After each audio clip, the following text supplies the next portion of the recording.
বিসমিল্লাহির রাহমানির রাহিম। ভাই ও বোনেরা, আজকে আমি আপনাদের এমন একটা ছোট্ট দোয়া শিখাবো, ইনশাআল্লাহ যদি নিয়ত সহিহ থাকে তাহলে এর মাধ্যমে আপনি অনেক অনেক সওয়াব কামাতে পারবেন। দোয়াটা খুবই সহজ। সুবহানাল্লাহি ওয়া বিহামদিহি সুবহানাল্লাহিল আযীম। এই ছোট্ট দোয়া রাসূল সাল্লাল্লাহু আলাইহি ওয়াসাল্লাম আমাদের শিখিয়েছেন। তিনি বলেন, এই দুটি বাক্য আল্লাহর কাছে খুবই প্রিয়, জিহ্বায় হালকা কিন্তু মিজানে ভারী। সহিহ বুখারী ও সহিহ মুসলিম। ভাই ও বোনেরা, আপনি যদি প্রতিদিন মাত্র 2 মিনিট সময় নিয়ে এই দোয়াটা 100 বার বলেন, তাহলে আপনি এমন এক আমল করবেন যার সওয়াব শুধু আল্লাহই জানেন।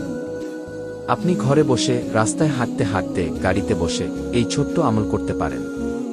চলুন আজ থেকেই এই ছোট্ট দোয়া দিয়ে আমাদের দিন শুরু করি। দুনিয়া ও আখেরাত দুটোই ইনশাআল্লাহ সুন্দর হবে। আসসালামু আলাইকুম ওয়া রাহমাতুল্লাহ।